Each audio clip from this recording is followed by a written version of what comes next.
Bismillahirrahmanirrahim. Alhamdulillahirabbil alamin. Nahmaduhu wa nasta'inuhu wa nastaghfiruh wa na'udzu billahi min sururi anfusina wa min sayyiati a'malina. May yahdihillahu fala mudhillalah wa may yudlil fala hadiyalah. Asyhadu an la ilaha illallah wahdahu la syarikalah wa asyhadu anna Muhammadan abduhu wa rasuluh la nabiyya ba'dah. Allahumma salli wa sallim wa barik ala nabiyyina wa rasulina wa habibina wa syafi'ina wa maulana Muhammadin sallallahu alaihi wa alihi wasallam wa ala alihi wa azwajihi wa dzurriyyatihi wa man tabi'ahum ila yaumil qiyamah. Qala Allah ta'ala fi kitabihil aziz, a'udzu billahi minasyaitonir rajim. Ya ayyuhalladzina amanu taqullaha haqqa tuqatih wa la tamutunna illa wa antum muslimun. Ya ayyuhan nasu taqu rabbakumul ladzi khalaqakum min nafsin wahidatin wa khalaqa minha zawjaha wa batha minhuma rijalan katsiran wa nisaa'a. Wattaqullaha alladzi tasaaluna bihi wal arham. Innallaha kana 'alaikum raqiba. Ya ayyuhalladzina amanu taqullaha wa qulu qawlan sadida yuslih lakum a'malakum wa yaghfir lakum dhunubakum wa may yuti'illaha wa rasulahu faqad faza fawzan 'azima. Fa'lam fa inna khairal hadisi kitabullah wa khairal hadyi hadyi Muhammadin sallallahu alaihi wa alihi wasallam. Wa syarral umuri muhdatsatuha wa kullu muhdatsatin bid'atun wa kullu bid'atin dhalalatun wa kullu dhalalatin finnar, amma ba'd. Hadirin wal hadirat, bapak-bapak, ibu-ibu yang senantiasa dirahmati oleh Allah Subhanahu wa taala. Alhamdulillah wa syukrulillah.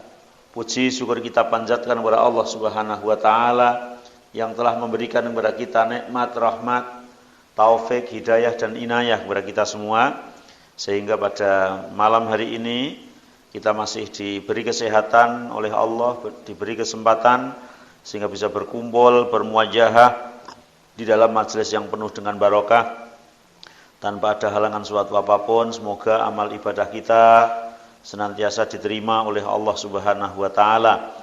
Dosa-dosa kita senantiasa dan selalu diampuni oleh Allah Subhanahu wa taala.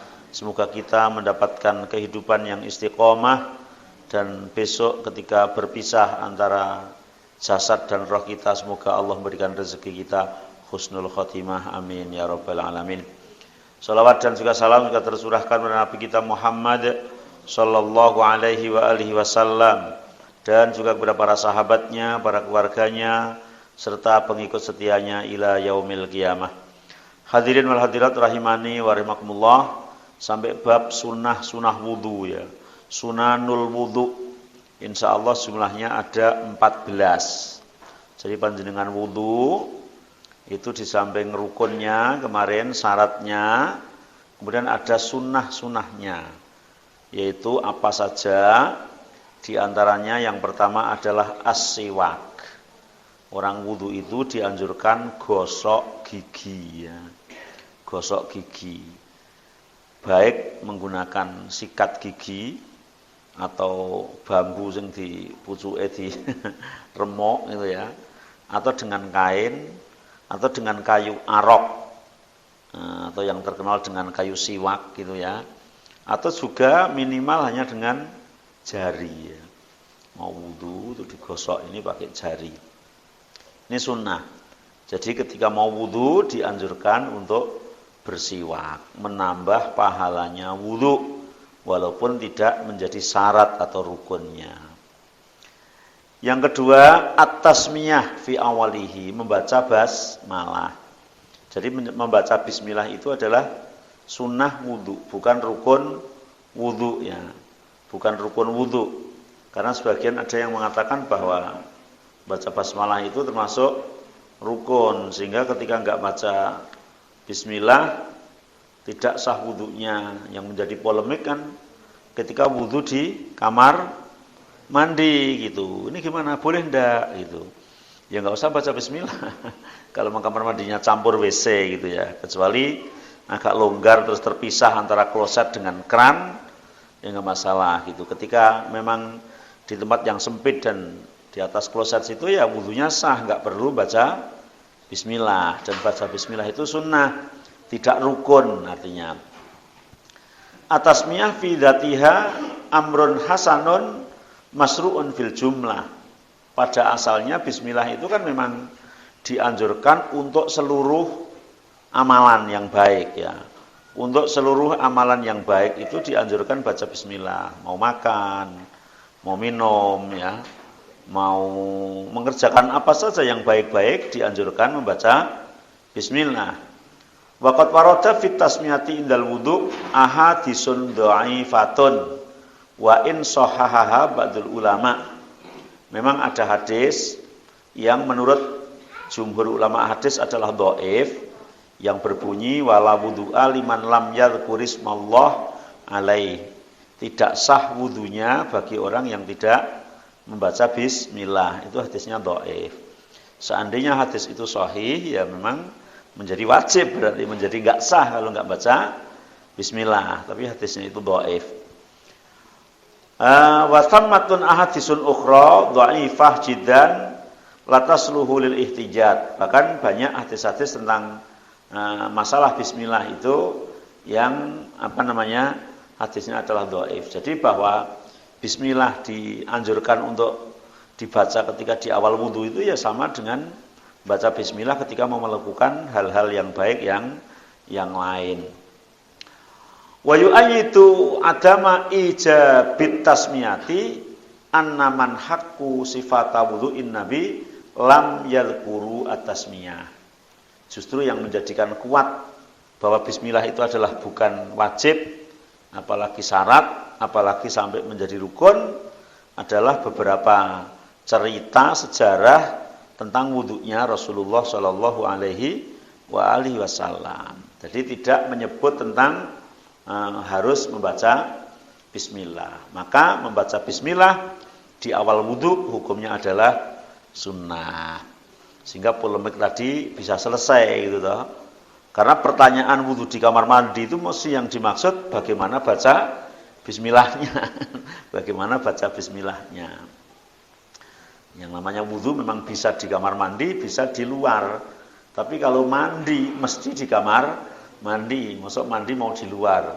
Dan mandi juga sama-sama menghilangkan hadas, bahkan hadasnya hadas besar gitu. Kalau memang dalam kondisi junub, kan hukumnya persis sama wudu. Hanya kalau wudu menghilangkan hadas kecil, kalau mandi menghilangkan hadas besar. Kemudian sunnah wudu yang ketiga, ghuslul kafain fi awalihi, membasuh telapak tangan dulu. Jadi telapak tangannya itu dicuci dulu. Mencucinya telapak tangan itu adalah sunnah. Ya, itu disebutkan di dalam sifat wudunya Rasulullah Shallallahu Alaihi Wasallam. Fa'afrogho ala kafaihi salasa mirarin faghassalaha. Maka Nabi menuangkan air di telapak tangannya, kemudian mencuci tangannya, mencuci telapak tangannya. Maka mencuci dulu itu, mengawali dengan mencuci telapak tangan adalah sunnah. Jadi sebelum mengguyurkan ke muka ini dicuci terlebih dahulu. Kemudian yang keempat, al-madmadhah wal istinsak min kaffin wahidatin salasan. Kalau kemarin kumur-kumur dan memasukkan air ke hidung, menurut ulama pendapat yang kuat adalah wajib. Tapi memasukkan air ke mulut dan ke hidung dengan satu telapak tangan itu adalah sunnah. Kemarin di dalam rukun kan dijelaskan boleh dengan dua gini ya, boleh dengan satu, tapi yang kuat adalah yang satu tangan. Jadi satu tangan, jadi langsung ini ya, disedot, jadi masukkan ke mulut sekaligus masukkan ke tangan, ke hidung dengan satu tangan 3 kali. Jadi ini 3 kali. 5 fi hadis Abdillah bin Zaid fi ta'limihi wudu'an Nabi sallallahu alaihi wasallam anahu tamat madha wastansaqa min kafin wahidatin fa fa'ala dzalika salasan. Di dalam hadis Abdullah bin Zaid, ketika Nabi itu mengajari wudu, maka Nabi berkumur-kumur dan memasukkan air ke dalam hidung dengan satu tangan kanan itu, dan dilakukan tiga kali. Kemudian yang kelima, al-mubalaghah fil matmadhah wal istinsak li ghairi shaim. Mubalaghah itu bersemangatnya ketika kumur dan memasukkan air ke hidung itu, disemangatkan itu adalah sunnah, kecuali orangnya yang sedang berpuasa. Jadi disedot banget itu sunnah gitu ya. Yang belum terbiasa biasanya di sini terus plong itu kayak ya itu ya. Ya kayak pengar gitu. Tapi kalau sudah terbiasa nah gitu. Nah itu sunnah. Kalau nggak bisa ya nggak apa-apa. Nah, harus belajar. Kalau langsung dipaksa serot banget ya nggak kuat gitu ya. Jadi belajar dari sedikit bersedikit itu sunnah. Jadi dengan tangan kanan 3 kali ya sunnah, sedot dengan banget juga sunnah, kecuali sedang berpuasa. Kalau berpuasa ya biasa saja, nggak usah pakai itu ya, malah batal puasanya ya. Ya, karena Nabi mengatakan wabalig fil istinsak, dan bersemangatlah di dalam memasukkan air ke hidung illa antakuna shaiman, kecuali kamu dalam keadaan puasa. Kalau puasa berarti enggak banget itu ya. Tapi kalau enggak puasa dianjurkan untuk memasukkan dengan sangat. Kemudian yang keenam, taqdimul yumna 'alal yusra. Selalu mendahulukan anggota wudu yang kanan dan mengakhirkan yang kiri ya. Jadi misalnya membasuh tangan itu ya kanan dulu kemudian kiri, membasuh kaki kanan dulu kemudian kiri.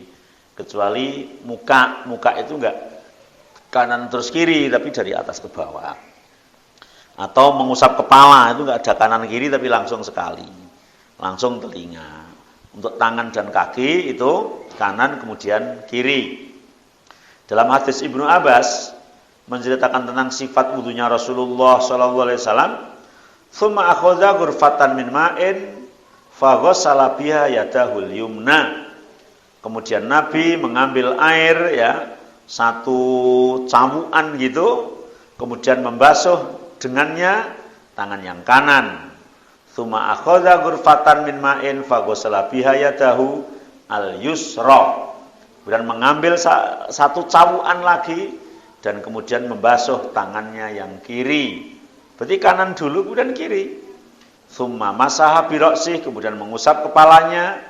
Tsumma akhadha ghurfatan min ma'in farasha 'ala rijlihil yumna. Kemudian mengambil air satu cidukan lagi kemudian membasuh kakinya yang kiri.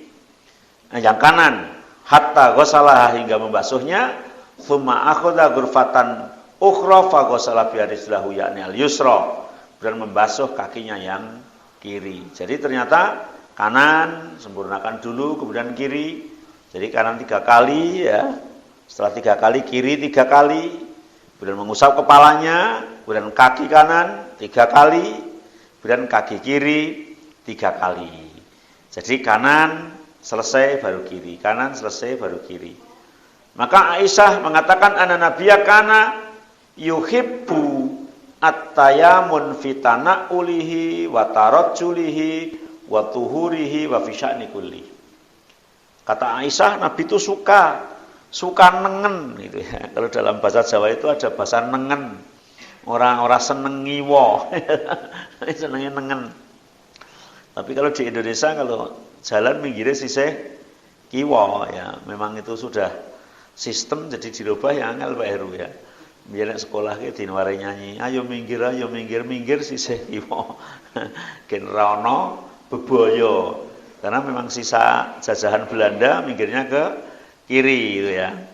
Ketika di Arab sana ternyata minggir itu ke kanan gitu ya. Ya harusnya ke kanan, tapi karena sistem ya nggak bisa kita melawan ya, ikuti aja jadinya ya. Kalau kita ke kanan malah tumbruan jadinya ya. Jadi yang paling baik adalah mengarah kanan. Nabi itu suka nengen. Fi tanaulihi baik memakai sandal, wa tarajjulihi atau dia menyisir rambut, wa tuhurihi atau dia bersuci. Bahkan wa fi sya'ni kulli, di dalam setiap sesuatu itu selalu mendahulukan yang kanan. Jadi nengen ya, kanan itu didahulukan. Kemudian yang ketujuh, ghuslul a'dha salasan. Membasuh anggota badan 3 kali. Yang memang dianjurkan 3 kali. 3 kali itu maksimal ya, bukan minimal. Bahkan lebih dari 3 itu enggak boleh. Lebih dari 3 itu termasuk boros ya. Boros air ya. Bahkan walaupun wudu di tengah laut ya, enggak boleh boros-boros. Waqad shahha an Nabi sallallahu alaihi wasallam annahu tawaddu'a marratan wa marratan. Nabi wudu itu marratan. Wa annahu tawaddu'a marratain. Wa akmalul wudu wa atamahu an taghsilal a'dha salasan. Jadi Nabi pernah wudu itu 1 kali. Dalam satu hadis yang tadi kita membasuh muka 1 kali, tangan 1 kali, 1 kali pernah. 2 kali pernah, 3 kali pernah. Ini menunjukkan 1 kali boleh, 2 kali boleh. Maksimal 3 kali. Dan 3 kali itu termasuk sunnah penyempurnaan. Karena dalam hadis Nabi mengatakan wudu dengan sempurna, berarti sempurna. Jadi akmalul wudu wa atammahu antaghsula al-a'dha salasan. Kama fa'ala Nabi kama fi hadis Utsman wa Abdullah bin Zaid, sebagaimana yang diceritakan dalam hadis Utsman bin Affan dan Abdullah bin Zaid, itu menceritakan tentang wudunya Nabi selalu membasuh anggota badan 3 kali kecuali mengusap kepala. Mengusap kepala itu 1 kali ke belakang langsung ke telinga, atau 1 kali ke belakang, 2 kalinya ke depan terus baru ke telinga. Tanbihan, ada suatu peringatan. Maskur ra'si yakunu marratan wahidatan. Walaupun disunahkan membasuh anggota badan, anggota wudu itu 3 kali, kecuali mengusap kepala. Mengusap kepala cukup 1 kali aja. Ya, marratan wahidatan. Fala yatanawaluhu tasniyah wa taslis alati waradat mujmalatan fi ahadi sifati wudu'ihi sallallahu alaihi wasallam.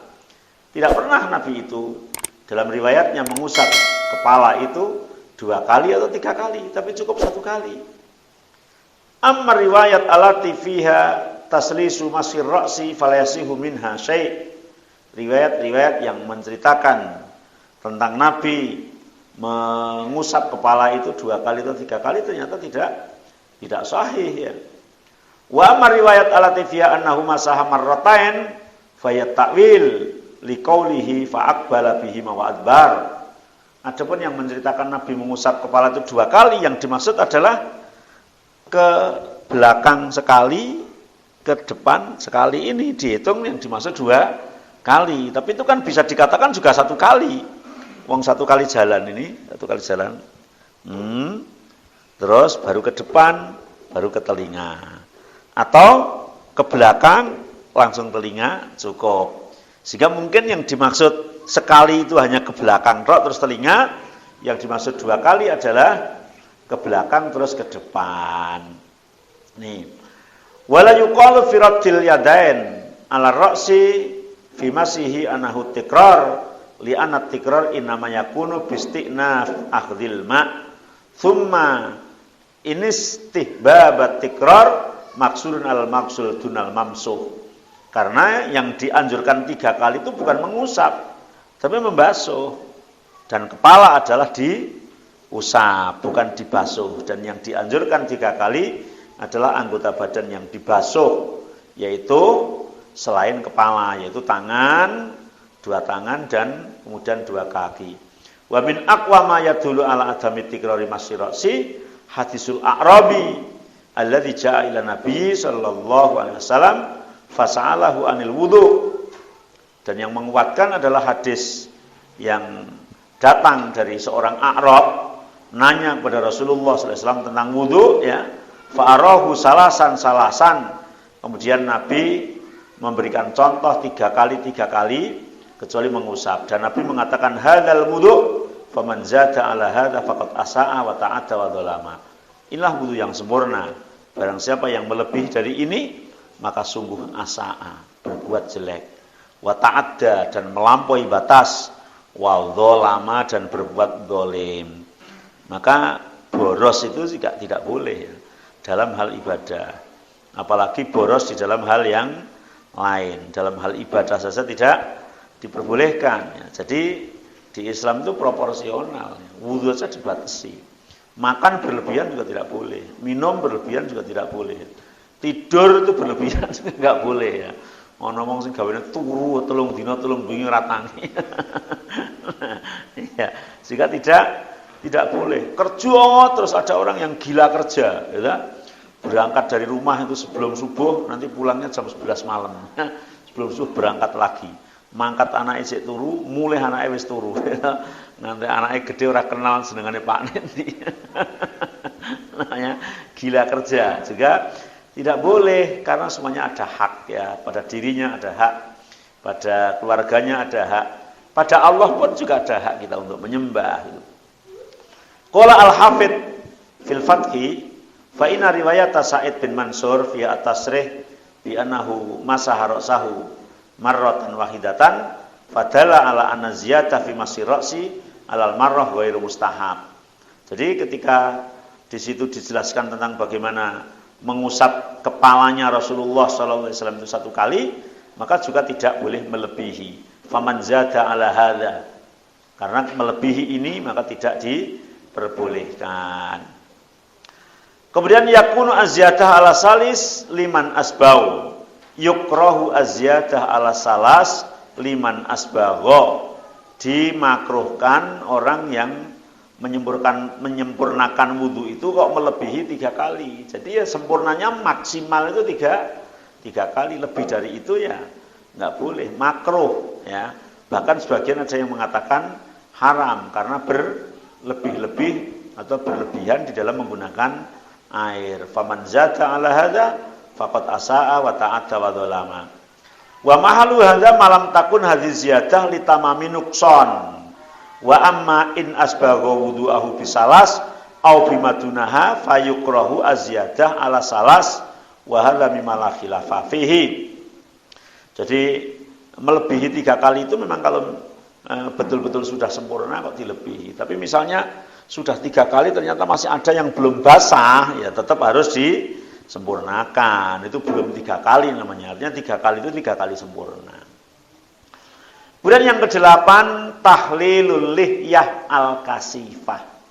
Menyela-nyela jenggot yang tebal. Kemarin kan sudah disinggung. Menyela-nyela jenggot yang tebal itu hukumnya sunnah. Tidak wajib. Jadi misalnya yang jenggotnya tebal itu hanya dialirkan air di luar saja sudah cukup. Tapi ketika mau diusek-usek gitu supaya airnya masuk, sunnah. Tapi bagi yang jenggotnya kliwir kayak kita lah muslim itu wajib. Wajib. Karena arang ini wajib basah sampai kulit itu. Taqaddama anna lihya idza kanat kasifah la tasiful basyarah fa innahu yujzi'u ghuslu dhahiriha. Jadi sudah dibahas di depan bahwa jenggot ketika itu tebal, yang dimaksud tebal adalah ketika dilihat kulitnya enggak kelihatan. Mungkin panjenengan termasuk dibuka kulit enggak kelihatan, itu tebal. Tapi Pak Muslim didik kok ini kulitnya ketok ya, berarti tipis. Kalau yang tipis wajib sampai kulit. Kalau yang tebal cukup di rambut jenggotnya saja. Wa nazituhuna annahum yustahabu takhliluha bil ma. Hanya yang tebal itu ketika mau disela-selane gitu, agak diusuk sedikit adalah merupakan sunnah. Anas bin Malik mengatakan anna Rasulullah sallallahu alaihi wasallam kana idza tawaddaa akhadha kafan min ma'in fa adkhalahu tahta hankihi fa khalala bihi lihyatah. Nabi kalau wudu mengambil air 1 telapak tangan itu tuh diusek-usekan ke jenggotnya. Dan jenggotnya Nabi adalah tebal ya. Tapi ya kandake nek sing asli tipisnya jeng tebal ya angel kan. Saya sejak tukul jenggotnya sampai sekarang belum pernah saya kerok. Tapi ya ora tebal-tebal gitu ya. Soalnya senengnya lah ngene ketoke kok kaya marem. Tapi enggak bisa. Pernah sampai tak bakar ke kemiri. Gini ya enggak bisa tumbuh banyak gitu ya. Enggak tahu kalau sekarang ada minyak apa itu? Bapak Heru, minyak Firdaus. Iya, dan itu rezeki, Pak. Betul-betul rezeki ya. Ada yang laki enggak cukul jenggotnya ya ada gitu. Jadi melurus-terus gitu mah enggak cukul gitu. Ini rezeki ya. Katanya besok buat gelantungan bidadari, Bang. Jenggotnya banyak, bidadarinya banyak. Ya. Jadi Rasul ambil air terus diusek-usek gitu. Kemudian Nabi mengatakan hadza amarani rabbi azza wajal. Inilah perintah Tuhanku kepadaku. Wa hadzal amru masrufun ilal istihbab bi hadis Rifa'ah bin Rafi' al-mutaqaddim. Perintah di situ yang dimaksud adalah sunnah karena hadis yang dulu lewat adalah tidak mewajibkan menyela-nyela jenggot yang tebal atau cukup hanya dialirkan di luarnya saja. Kemudian yang kesembilan, dalkul a'dha, menggosok-gosok anggota badan yang dibasuh. Ya, jadi ya artinya ketika dialirkan gini aja kok sudah kelihatan basah itu cukup. Tapi dengan digosok-gosok adalah menyempurnakan, menjadi sunnah. Tapi ketika hanya ditadah kayak gini kok banyunya dilewer-dilewer ternyata ini enggak teles, berarti gosoknya wajib gitu. Mungkin berarti kena minyak atau kena apa gitu tuh airnya terus lari gitu. Ya maka harus digosok. Tapi ketika ditadah ketok sudah basah maka menggosok-gosok itu hukumnya sunnah. Abdullah bin Zaid mengatakan ra'aitu nabiyya yatawaddau faja'ala yadluku dhira'i. Aku melihat Rasulullah SAW wudu dan di lengannya itu digosok-gosok gini ya. Jadi supaya sempurna, wong nyela-nyela ini aja juga dianjurkan. Ya begini, insya Allah lebih sempurna. Kalau ditadah ketok itu kadang-kadang tidak sempurna. Kemudian yang ke-10, tahlilu asabi'il yadain warrijlain. Menyela-nyela jari-jari tangan atau jari-jari kaki. Ya, jadi jari-jari tangan juga disela-selani, begitu juga jari-jari kaki. Nabi bersabda, asbighil wudu wa khalilil asabi wa baligh fil istinsak illa an takuna shaiman. Sempurnakanlah wudu, sela-selanilah jari jemari, wa baligh fil istinsak, dan bersemangatlah dalam memasukkan air ke hidung, illa antakuna shaiman, kecuali kamu dalam kondisi puasa. Kalau puasa berarti tidak bersemangat dalam memasukkan air ke hidung. Wa in kanat al asabi wa ma bainahuma la taghsilu illa bitahlil fa huwa hina idzin wajib. Tadi sudah disinggung, kalau sudah yakin air itu membasahi semuanya, maka nyela-nyela dan gosok-gosok itu sunnah. Tapi kalau yakin ditadahkan aja itu tangannya enggak basah, air itu enggak mengalir ke semuanya, maka gosok-gosoknya menjadi wajib. Menjadi wajib menggosok-gosoknya. Kemudian yang ke-11, azyadah fil ghusli ala mahalil fardhi. Melebihi sedikit dari batasan yang dibatasi oleh syariat. Jadi misalnya membasuh muka itu kan batasnya kan sini cukulnya rambut, tempat tumbuhnya rambut dilebihi dikit, sini sampai telinga, sini sampai leher, itu sunnah. Misalnya tangan harusnya kan sampai siku tapi ditambah sampai lengan dikit. Kemudian kalau kaki kan mata kaki tapi sampai betis, itu namanya melebihi sedikit dari yang telah dibatasi oleh syariat. Itu ternyata itu sunnah. Yustahabbu isbagul wudu wa ziyadatu ghuslil wajhi ila muqaddimatir ra'si. Dianjurkan menyempurnakan meratakan wudu, menambah dikit misalnya muka itu ya, itu sampai muqaddimatur ra'si, muqaddimur ra'si. Ya, sampai lebih dari yang tempat tumbuhnya rambut ini sampai kepala ya. Wa yusamma italatul ghurrah, disebut memperpanjang cahaya. Karena besok kan di surga kan akan mencorong gitu ya. Akan bersinar gitu ya, akan bersinar. Wa ghuslu ma fawqal mirfaqain, dan juga membasuh lebih daripada 2 siku ini ya, melebihi dari 2 siku ya. Kemudian wal ka'bain, begitu juga dari kedua mata kaki.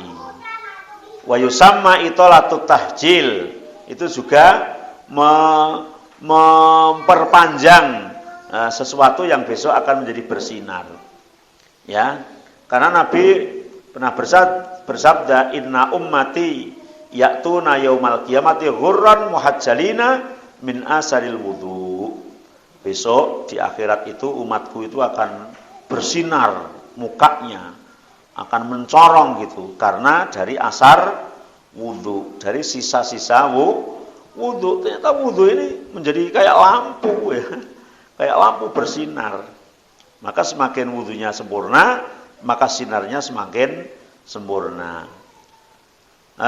Faman istata'a minkum ayyutila ghuratahu falyaf'al. Barang siapa yang mampu untuk menambah supaya anggota badannya itu bersinar, persilahkan untuk menambahkannya. Abu Hurairah pernah berkata, annahu tawaddo'a fa ghassala yadayhi hatta asra'a fil adudain. Abu Hurairah pernah wudu membasuh tangan itu sampai lengan sininya. Tidak hanya mata, tidak hanya siku, tapi sampai lengan ya. Wa ghassala rijlaihi hatta asra'a fis saqain. Membasuh kaki hingga sampai betis, 2 betis ya. Dan Abu Hurairah mengatakan, hakadha ra'aitu Rasulullah sallallahu alaihi wasallam yatawaddo. Yang demikian itu adalah aku melihat Rasulullah sallallahu alaihi wasallam wudu. Jadi wudunya Rasul seperti itu gitu. Abu Hurairah juga mengatakan, sami'tu Khalil yaqul. Aku pernah mendengar Rasulullah sallallahu alaihi wasallam bersabda, tablughul khilyah minal mu'min haitsu yablughul wudu. Jadi sinarnya ya, terang sinarnya seseorang besok orang mukmin di akhirat itu tergantung mana bagian anggota wudu yang dibasuh. Ya, semakin agak memanjang yang dibasuh maka semakin sinarnya banyak. Kemudian yang ke-12, al-iqtisadu fi isti'malil ma'. Hemat pakai air. Kadang ada orang wudu itu boros pakai air ya. Jadi ini kerannya 1 N, buka 100% ya.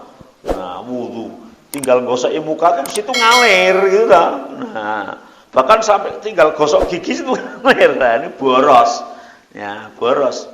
Kena nanggon daerah sing air sedikit kan Masya Allah itu ditangisi ya. Tapi mungkin kadang-kadang daerah tertentu bisa beda gitu ya. Misalnya di daerah pegunungan. Kalau di kita kan keran, air itu sangat-sangat berharga. Ada di pegunungan itu mengalir terus, nek disumpeli banjir sana. Yang bilang itu mata air ya. Ya persilahkan dia mengalir gitu, memang harus mengalir ya. Nah, disumpel malah banjir ya. Tapi pemakaian wudu tetap harus hemat, enggak kemudian ketika air banyak terus geburan kabeh wudu ya. Nah, itu enggak. Nah, Anas pernah berkata, kana an-nabiyyu sallallahu alaihi wasallam yaghtasilu bis-sa' ila khamsati amdad. Nabi itu mandi itu hanya 1 sok. Bukan sok itu disok ditumpahkan itu enggak. Sok itu nama ukuran gitu ya. Kalau sekarang mungkin ada liter atau ada apa itu sok. Dan sok itu 4 mud. Nabi mandi itu 4 mud atau 5 mud. Misalnya kalau 1 mud itu 1 liter, berarti Nabi mandi itu hanya 4 liter, paling banyak 5 liter. Kalau kita mandi berapa? Berliter-liter. Ya. Sak-sok ya. Tidak sak-sok, ini sak-sok diulang 2 kali. Sok kono sok kene malahnya. Ya, jadi Nabi mandi itu 4 mud sampai 5 mud.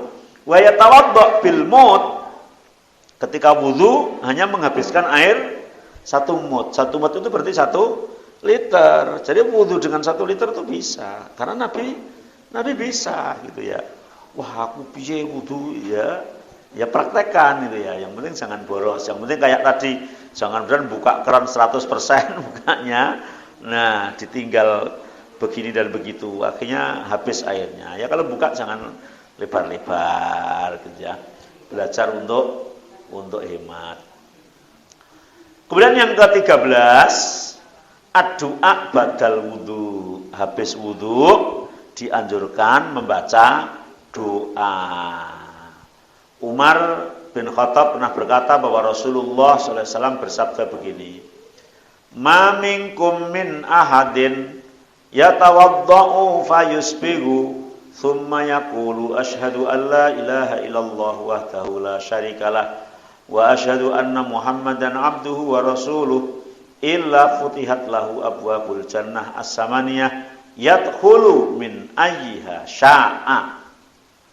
Ma minkum, tidaklah dari kalian min ahadin, dari seseorang, yatawaddo, yang berwudu, fayusbihu, kemudian menyempurnakan wudunya, thumma yaqulu, kemudian berdoa, asyhadu an la ilaha illallah wahdahu la syarikalah wa asyhadu anna Muhammadan abduhu wa rasuluh. Gitu toh. Habis wudu selesai kemudian asyhadu an la ilaha illallah wahdahu la syarikalah wa asyhadu anna Muhammadan abduhu wa rasuluh. Begitu itu toh. Illa futihat lahu abwabul jannah as-samaniyah. Ternyata orang itu dibukakan 8 pintu surga. Sing dibuka 8 dibuka kabeh. Ya, yadkhulu min ayyiha sya'a, agar dia masuk surga pilih pintu yang sebelah mana. Tinggal pilih 8 pintu itu ya. Wah, pintu yang begini, yang begitu gitu ya. Mungkin ada pintu yang dekat saja sudah buka sendiri, di dunia ternyata sudah ada. Ya. Di surga lebih cantik, lebih indah. Dan dipilihkan dibukakan semua, kemudian persilahkan mau pilih pintu yang mana. Makanya walaupun pendek itu faedahnya kan luar biasa ya. Hanya asyhadu an la ilaha illallah wahdahu la syarikalah wa asyhadu anna Muhammadan abduhu wa rasuluh. Abu Sa'id Al-Khudri pernah mengatakan, qala man tawaddo'a faqal, barang siapa yang wudu kemudian berdoa subhanakallahumma wa bihamdika asyhadu an la ilaha illa anta astaghfiruka wa atubu ilaik. Ya, kayak doa kafaratul majlis setelah wudu, subhanakallahumma wa bihamdika asyhadu an la ilaha illa anta astaghfiruka wa atubu ilaik. Kutiba firikin tsumma tubi'a bitabi'in fala yuksaru ila yaumil qiyamah. Maka kemudian ditulis oleh Allah pahalanya itu ya. Kemudian setelah ditulis, dicetak, dikeringkan dan tidak akan pernah blecok blobor selama-lamanya. Ya, hanya berdoa sebagaimana doa kafaratul majlis setelah wudu. Ini yang pendek-pendek tapi Masya Allah luar biasa. Kemudian yang terakhir, yang ke-14, sholat raqaatain ba'dal wudu. Sholat syukrul wudu. Sholat 2 rakaat setelah wudu. Jadi habis wudu kita sholat. Ya sholat apa saja. Ketika habis wudu ada qobliyah. Habis wudu tahiyatul masjid. Habis wudu langsung jamaah, ya jamaah. Yang penting habis wudu terus sholat. Ternyata habis wudu nggak ada duha sudah, qobliyah sudah, yang lain sudah, ya sholat gitu aja, namanya sholat mutlak syukrul wudu. Utsman bin Affan pernah mengatakan, ra'aitu an-nabiyya sallallahu alaihi wasallam tawaddo. Rasulullah sallallahu alaihi wasallam itu wudu. Nahwa wudu'i hadza, sebagaimana wuduku ini, kata Utsman. Wa qala, dan kemudian Nabi mengatakan begini, man tawaddo'a nahwa wudu'i, barang siapa yang wudu seperti wuduku ini, ya, tsumma qoma faraka rakaatain, kemudian salat 2 rakaat la yuhdisu fihi ma nafsu, dengan khusyuk ya, ghufira lahu ma taqaddama min dzambi, maka diampuni dosa-dosanya yang telah lewat. Jadi wudu kemudian sholat, maka diampuni dosanya. Bahkan Abu Hurairah radhiyallahu an pernah mengatakan bahwa Rasulullah sallallahu alaihi wasallam pernah berkata kepada Bilal bin Rabah ketika sholat subuh, "Ya Bilal, hai Bilal, akhbirni bi arja amalin." Berilah tahu kepadaku tentang amal apa yang paling kau harap.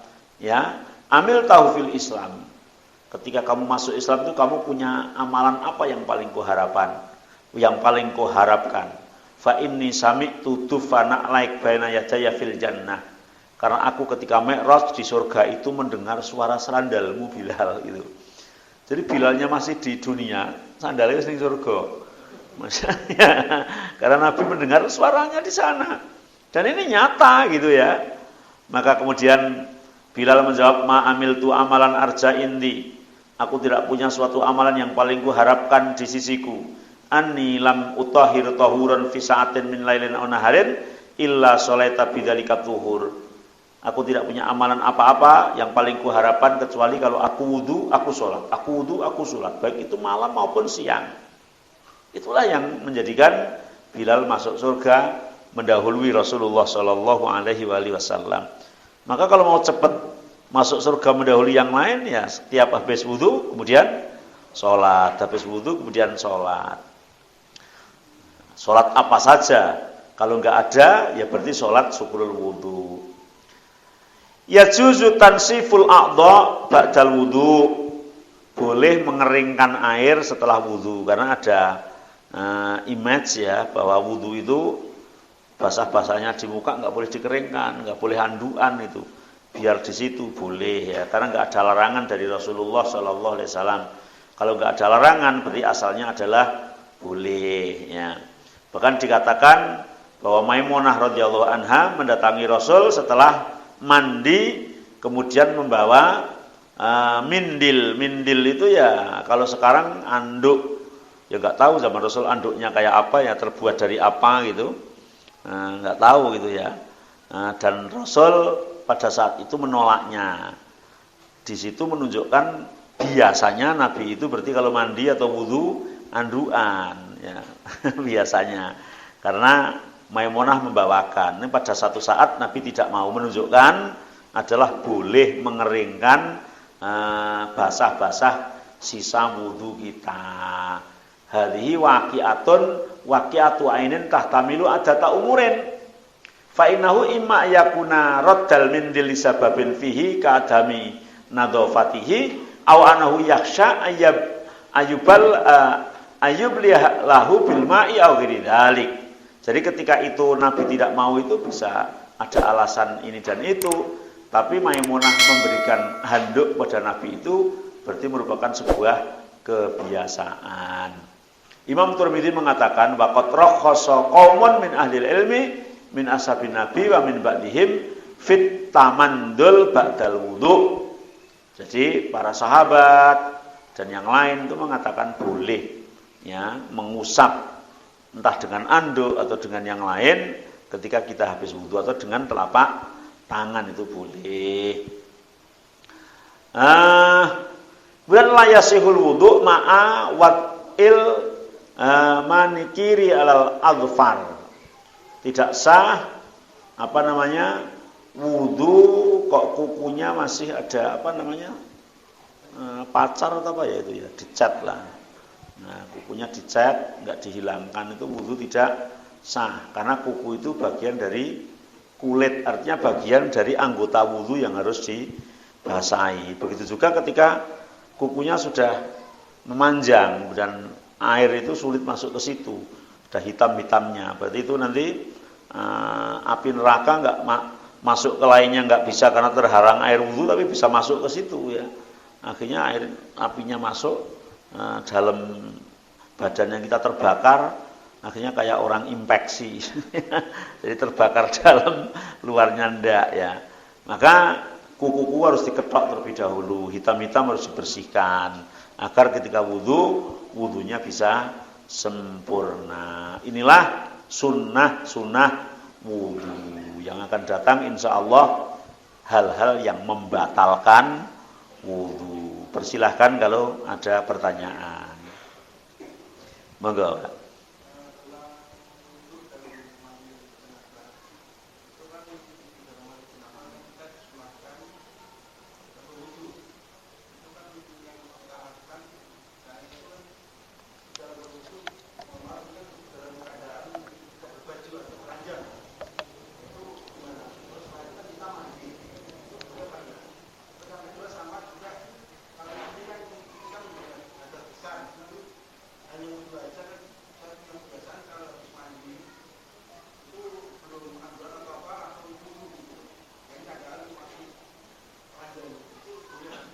Ya, boleh saja ya karena tidak merupakan syarat rukun dan tidak ada larangan. Bahkan justru ada perintah wudu sebelum mandi. Yang kadang kita itu ada suatu image di sini antara mandi dan wudu itu kayak beda. Padahal wudu sama mandi itu sama menghilangkan hadas. Beda mungkin kalau raup sama adus, mungkin begitu ya. Ada orang itu raup yang tidak wudu, ada adus yang tidak menghilangkan hadas, ya kayak mandi pagi, mandi bau bekerja, atau mandi yang lain. Jadi kalau yang menghilangkan hadas, sebetulnya antara wudu dan mandi sama. Lah mandi itu diantaranya sunahnya adalah wudu terlebih dahulu. Ya otomatis wudunya itu sudah persiapan mau mandi. Bahkan kan wudunya itu kan basuh muka, kemudian tangan kanan, tangan kiri, kemudian kepala langsung gebyur gitu. Atau sempurna wudu muka, tangan kanan, tangan kiri, ngusap kepala, kaki baru gebyur. Ada dua cara. Artinya bahwa wudunya itu wudu untuk persiapan mandi. Bahkan nanti ketika selesai mandi itu enggak wudu pun, ketika setelah selesai itu tidak melakukan hal yang membatalkan wudu sudah cukup, hadasnya hilang. Tapi misalnya habis mandi wudu lagi juga boleh. Artinya wudu dalam keadaan telanjang itu boleh, enggak ada larangan. Begitu Pak, wallahu a'lam. Ada lagi pertanyaan dari ibu-ibu mungkin juga ada biasanya nulis-nulis.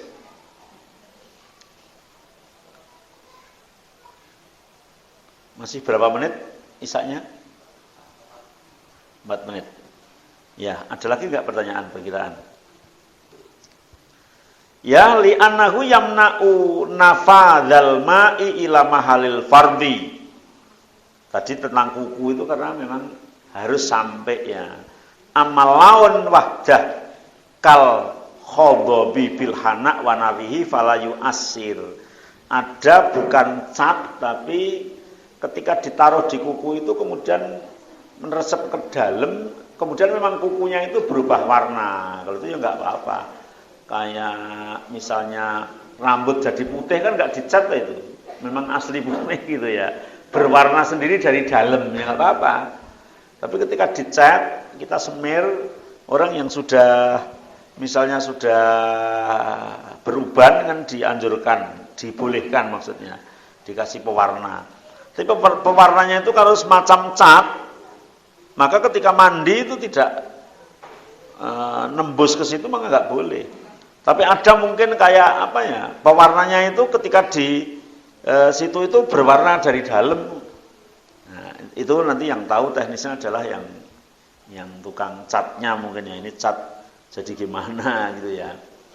Wa in kana al-afdal izalatuhu kadzalik qabla al-wudu was shalat. Maka yang paling utama ya diambil ini ya kuku-kuku yang dicat-cat itu sebelum wudu ya. Ibnu Abbas pernah berkata begini, nisauna yahtadina ahsana khidab yahtadina ba'dal isya wa yanza'na qoblal fajr. Jadi perempuan-perempuan itu kalau mau